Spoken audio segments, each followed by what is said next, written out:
বিতাড়িত শয়তানের কাছ থেকে আল্লাহ পাকের সাহায্য প্রার্থনা করে পরম করুণাময় অসীম দয়ালু আল্লাহর নামে শুরু করছি। আল্লাহ পাক আপনাদের সবার ওপর তার শান্তি, রহমত, করুণা, দয়া অজস্র ধারায় বর্ষণ করুক।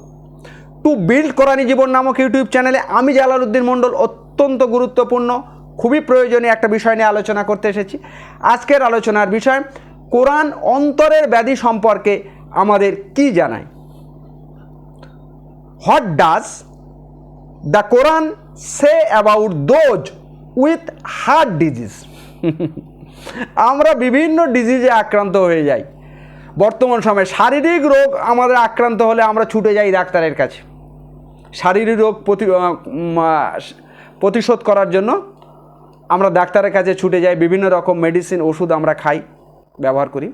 কিন্তু আমাদের যে অন্তরের রোগ, মনের রোগ, মনের যে ভিতরের যে কুফরির রোগ, মনের রোগ যে আমাদের মধ্যে আছে, সেই রোগ সম্পর্কে আল্লাহ পাক কি জানাচ্ছেন আমরা জেনে নেব। প্রত্যেকের জানা দরকার, কেননা আল্লাহ পাক পবিত্র কোরআন পাকের মধ্যে এই মেসেজ, এই বার্তা আমাদের দিতে চেয়েছেন।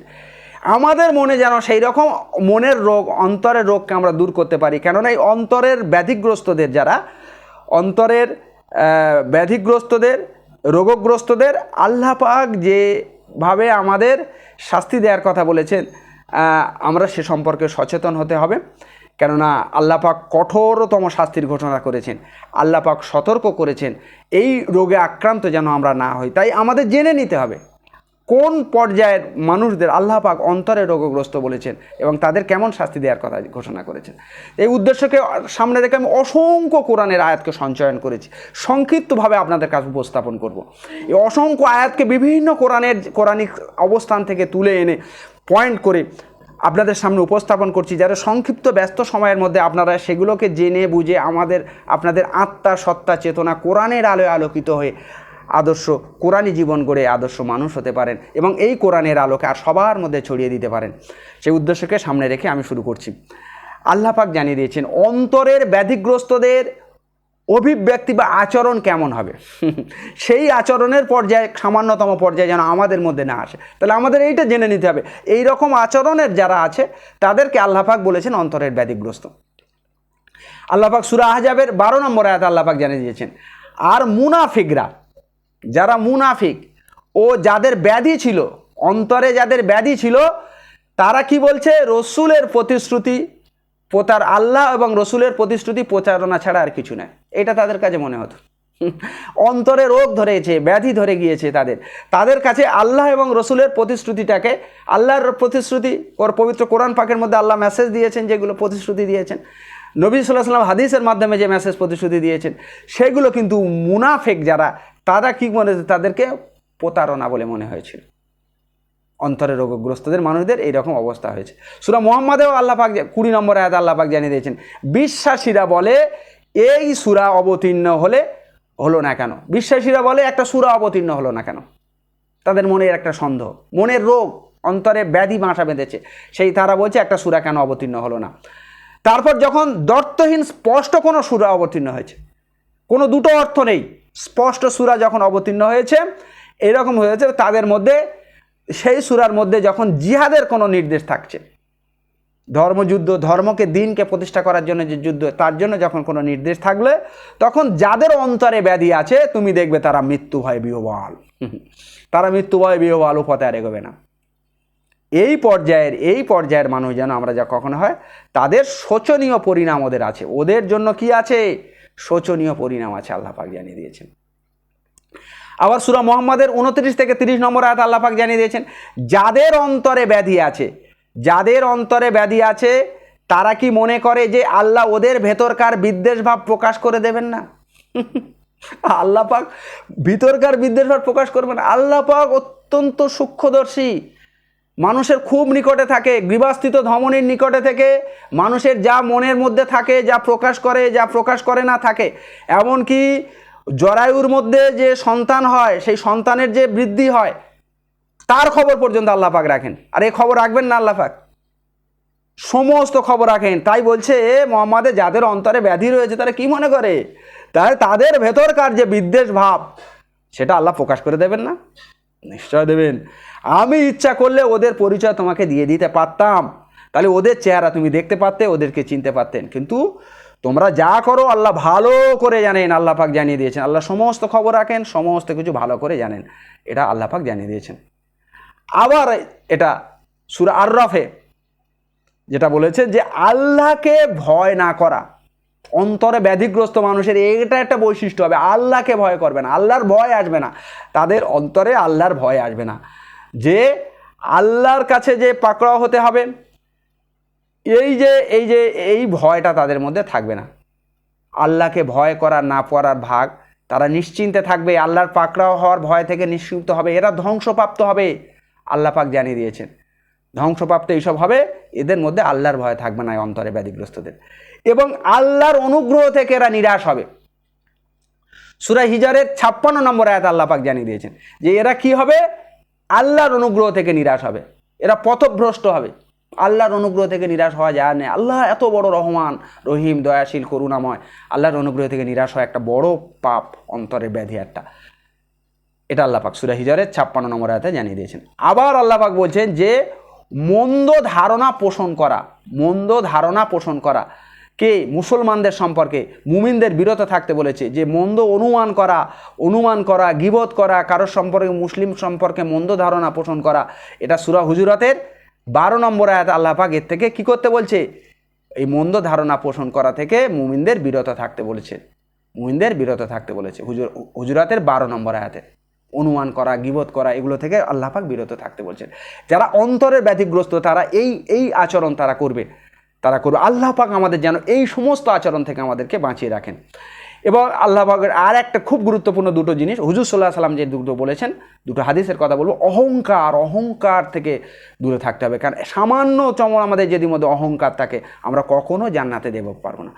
সর্ষে পরিমাণ, তিল পরিমাণ যদি অহংকার থাকে, হুজুর সাল্লাল্লাহু আলাইহি ওয়াসাল্লাম, নবী সাল্লাল্লাহু আলাইহি ওয়াসাল্লাম জেনেছেন আমরা কখনো জান্নাতে যেতে পারবো না। তাই ওই অহংকার যেন না থাকে। এটা মন্দ কাজ, যারা অন্তরে ব্যাধি যাদের ধরেছে তাদের মধ্যেই অহংকার থাকবে। বিভিন্ন অহংকার, শিক্ষার অহংকার, অর্থ সম্পদের অহংকার, পোশাক পরিচ্ছদ, আভিজাত্যের অহংকার, গর্ব অহংকার তার মধ্যে থাকবে। কোনো রকম অহংকার যেন আমাদের না থাকে। আল্লাহ পাক কোনো অহংকারের জায়গা আমাদের রাখেননি। আবার আছে যেটা একটা অন্যকে তাচ্ছিল্য করা, অন্যকে তাচ্ছিল্য করা। হুজুর রাসূল সাল্লাল্লাহু আলাইহি ওয়াসাল্লাম বলেছে অন্যকে তাচ্ছিল্য করার মনোভাব তাদের মধ্যে যদি আসে তারাও কঠিন শাস্তির মধ্যে পাবে। এইগুলো যেন আমাদের মধ্যে অন্তরে ব্যাধিগ্রস্তদের এই রকম প্রবৃত্তি, এই রকম প্রকৃতি, এই রকম অভিব্যক্তি, আচরণ তাদের মধ্যে আসবে, কিন্তু সেই আচরণ থেকে আমাদের বাঁচতে হবে। তাই আমাদের কোরআন হাদিসের থেকে এগুলো আমাদের জেনে নিতে হচ্ছে, এগুলো জানতে হবে। তারপরের পয়েন্ট যেটা আলোচনা করবো, 2 নম্বর পয়েন্ট, আল্লাহ পাক জানিয়ে দিয়েছেন যে অন্তরের ব্যাধিগ্রস্তরাই সীমা লঙ্ঘনকারী বা জালেম। এত বড় বলেছে এরা সীমা লঙ্ঘনকারী, জালেম বলে আখ্যায়িত করেছে আল্লাহ পাক। যে সূরা নূরের 50 নম্বর আয়াত আল্লাহ পাক জানিয়ে দিয়েছেন ওদের অন্তরে কি ব্যাধি আছে, ওদের অন্তরে কি ব্যাধি আছে, না ওরা সন্দেহ করে, নাকি ওরা ভয় করে যে আল্লাহ এবং তার রসুল ওদের উপর জুলুম করবেন। কি ওদের অন্তরে কি ব্যাধি আছে, নাকি ওরা সন্দেহ করে, নাকি ওরা ভয় করছে আল্লাহ রসুল ওদের উপর জুলুম করবেন? ওরা তো স্পষ্ট সীমালঙ্ঘনকারী। যারা এইগুলো করে, এই প্রবৃত্তি যাদের, তারা স্পষ্ট সীমালঙ্ঘনকারী, আল্লাহ পাক জানিয়ে দিয়েছেন।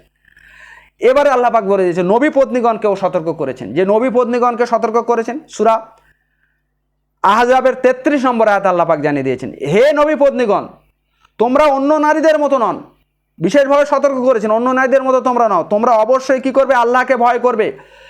আর পরপুরুষের সঙ্গে কোমল কণ্ঠে কথা বলবে না, নরম কণ্ঠে, কোমল কণ্ঠে পরপুরুষদের সঙ্গে কথা বলবে না, যাতে তোমাদের কথা শুনে যাদের অন্তরে ব্যাধি আছে, দোষ আছে, তারা প্রলুব্ধ হবে, আকৃষ্ট হবে।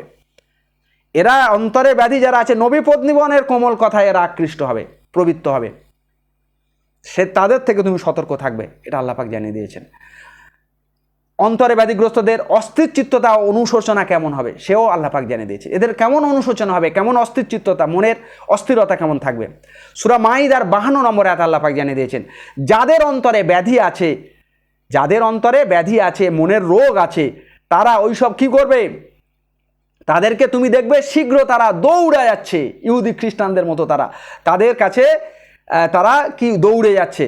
আর তারা এই বলে যে আমাদের আশঙ্কা হয় যে আমাদের ভাগ্য বিপর্যয় ঘটবে। তারা আশঙ্কার মধ্যে থাকবে, আমাদের ভাগ্য বিপর্যয় ঘটবে, এই আশঙ্কা তারা দৌড়াদৌড়ি করবে আর কি। আল্লাহ বলছে হয়তো আল্লাহ জয়লাভ করবেন এবং তার কাছে কোনো নির্দেশ দেবেন, এই জন্য তারা এরকম আশঙ্কিত হয়ে তারা এরকম দৌড়াদৌড়ি করবে। তারপর যে চিন্তা তারা করে, তারা মনে পুষে রেখেছিল, তার জন্য তারা অনুশোচনা করবে। এসব চিন্তা মনের ভিতর পুষে রেখেছিল, যে চিন্তা দ্বারা উৎকণ্ঠিত হয়েছে, দৌড়াদৌড়ি করেছে ভাগ্য বিপর্যয়ের জন্য, তারা আর কি হচ্ছে সেটা, সেই অনুশোচনা তারা করবে। তারা এদের এরকম অস্থিরচিত্ততা বা অনুশোচনা আসবে, আল্লাহ পাক জানিয়ে দিয়েছেন। 5 নম্বর পয়েন্ট যেটা, যে অন্তরে ব্যাধিগ্রস্তদের পাপ বৃদ্ধি করবেন এবং চরম পরিণতি দেবেন। আল্লাহ পাক কী রকম পরিণতি দেবেন, আমাদের যেন এই রকম সামান্যতম এই পরিণতি না ভোগ করতে হয়। কেননা সূরা তওবা আল্লাহ পাক জানিয়ে দিয়েছেন 124 থেকে 125 নম্বর আয়াত আল্লাহ পাক জানিয়ে দিয়েছে, আর যখনই কোনো সূরা অবতীর্ণ হয় তখন কেউ কেউ বলে এটা তো তোমাদের মধ্যে করো বিশ্বাস বাড়ালো। একটা মনের মধ্যে সন্দেহ, যখনও কোনো সূরা অবতীর্ণ হলো, অন্তরে যাদের ব্যাধি আছে, রোগ আছে, তারা বলছে এটা তোমাদের কার মধ্যে বিশ্বাস বাড়ালো। যারা বিশ্বাসী তাদের বিশ্বাস বাড়াবে। আল্লাহ পাক জানেন যে যারা সাবধানী, যারা বিশ্বাসী, যারা মুত্তাকি, যারা ফরহেজগার, তাদের জন্য কোরআন, তাদের বিশ্বাস বাড়াবে। আর অন্তরে ব্যাধিগ্রস্তদের মধ্যে কি হবে, এটা বলবে কার বিশ্বাস বাড়ালো, এরা মনের মধ্যে সন্দেহ জাগবে। বলছে বিশ্বাসীরা বিশ্বাস করবে, আনন্দিত হবে, আর অন্তরে ব্যাধিগ্রস্তদের মনের কার সন্দেহ হয়েছে, এরকম যখন মনের মধ্যে সন্দেহ জাগবে যে কার বিশ্বাস বাড়ালো, এরকম একটা সন্দেহ জাগবে, তখন আল্লাহ পাক বলে দিয়েছেন যে যাদের অন্তরে ব্যাধি আছে তাদের পাপের সঙ্গে আরও পাপ যোগ করবে। এমনি তো পাপ ছিল, আর এই অবিশ্বাস করার জন্য তাদের পাপ তাদের বেড়ে যাবে। আর তারা কি করবে, অবিশ্বাসী অবস্থায় মৃত্যুবরণ করবে। আর অবিশ্বাসী অবস্থায় মৃত্যুবরণ করা মানে আল্লাহ পাক জাহান্নামে পাঠাবেন। তাদের অবিশ্বাসী অবস্থায় তারা মৃত্যুবরণ করবে, তারা পাপের সঙ্গে আরও পাপ বেড়ে যাবে, আর অবিশ্বাসী অবস্থায় মৃত্যুবরণ করবে। 6 নম্বর পয়েন্ট, আল্লাহ পাক জানিয়ে দিয়েছেন যাদের অন্তরে ব্যাধিগ্রস্ত আছে, যারা অন্তরে ব্যাধিগ্রস্তদের প্রক্ষিপ্ত সন্দেহগুলি দিয়ে পরীক্ষা করবেন। আল্লাহ পাক সূরা হাজের 53 নম্বর আয়াতে জানিয়ে দিয়েছেন শয়তান যা বাইরে থেকে ছুঁড়ে ফেলে, যা প্রক্ষিপ্ত অনিষ্টকর কার্যকলাপ, শয়তানের যে অনিষ্টকর কার্যকলাপ, সেই বাইরে থেকে যেসব কার্যকলাপগুলো করে, সেই সব কার্যকলাপ দিয়ে পরীক্ষায় ফেলবেন অন্তরে ব্যাধিগ্রস্তদের। তিনি পরীক্ষা করবেন তাদের যাদের অন্তরে ব্যাধিগ্রস্ত আছে, আর কি যাদের পাষাণ হৃদয় তাদেরকে পরীক্ষা করবেন। আর সীমা লঙ্ঘনকারীরা অশেষ মতভেদে থাকবে, অশেষ মতভেদে থাকবে। 7 নম্বর পয়েন্ট, যারা অন্তরে ব্যাধিগ্রস্তরা আল্লাহ এবং বিশ্বাসীদের ঠকাতে চায়, কিন্তু কেবল নিজেরাই ঠকায়। আল্লাহ পাক এও জানিয়ে দিয়েছেন সূরা বাকারার 8 থেকে 10 নম্বর আয়াতে জানিয়ে দিয়েছেন যে অন্তরে ব্যাধিগ্রস্তরা তারা মনে করে আল্লাহ এবং বিশ্বাসীদের আমরা ঠকাচ্ছি, কিন্তু আল্লাহ বলছে ওরা নিজেরাই ঠকছে। মানুষের মধ্যে এমন লোক রয়েছে যারা মনে করে আল্লাহ এবং পরকালে বিশ্বাসী, কিন্তু তারা আল্লাহ বিশ্বাসীদের ঠকাতে চায়। এমন লোক আছে যারা বলে আমরা আল্লাহ পরকালে বিশ্বাসী, কিন্তু তারা বিশ্বাসী নয়, প্রকৃত বিশ্বাসী নয়, মুনাফেক, এরকম বলে। ওরা কি করে, আল্লাহ এবং বিশ্বাসীদের ঠকাতে চায়, যেন বাইরে বলছে এরকম বিশ্বাসী, আল্লাহ পরকালে বিশ্বাসী, কিন্তু বিশ্বাসী নয়, মুনাফেক। ওরা আল্লাহ বিশ্বাসীদের ওরা ঠকাতে চায় বলছে, ওরা অথচ তারা নিজেদের ছাড়া অন্য কাউকে কখনো ঠকাতে পারবে না।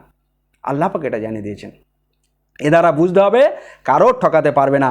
আর যাদের অন্তরে ব্যাধি রয়েছে আল্লাহ তাদেরকে ব্যাধি আরও বাড়িয়ে দেবেন, আল্লাহ তাদের ব্যাধি বৃদ্ধি করে দেবেন, আর তাদের জন্য কঠোর শাস্তি আছে, কেন তারা মিথ্যাচারী, তাদের জন্য কঠিন শাস্তি আছে। এই অন্তরে ব্যাধি যেন আমাদের মধ্যে না আসে, কেন এটা একটা ভয়ঙ্কর একটা পাপ, কারণ সমস্ত পাপের জন্ম দেয় এর মধ্যে। আল্লামা ইবনে কাইম এর একটা উদ্ধৃতি দিয়ে আমি শেষ করব। আল্লামা ইবনে কাইম রহমতুল্লাহ আলাইহি বলেছিলেন যে অন্তরের হারাম কাজগুলো ব্যভিচার, মদ পানের থেকে আরও ভয়ঙ্কর, আরও হারাম, কেননা আমাদের এটাকে মানবতাকে করে দেয়, মানবতার মৃত্যু ঘটায়। তাই আমরা এই যে শিক্ষা আমরা পেলাম, আমাদের অন্তরটাকে পরিশুদ্ধ করে, আজকে আমরা কি করব, অন্তর পরিশুদ্ধ করে পবিত্র করে আল্লাহ পাক যে বার্তা আমাদের দিতে চেয়েছেন পবিত্র কোরআন পাকের মধ্যে, হাদিসের মধ্যে যে শরিয়াত নির্দিষ্ট করে দিয়েছেন, সেই শরিয়াতি জীবনযাপন করে অন্তরকে পরিশুদ্ধ করে বিশ্বাসী মুমিন পরেজগার হয়ে সারা পৃথিবীর মানুষ যাতে এইভাবে বিশ্বাসী মুমিন পরেজগার হয়ে আল্লাহ পাকের কাছে যেতে পারে, সেই কামনা করে শেষ করছি।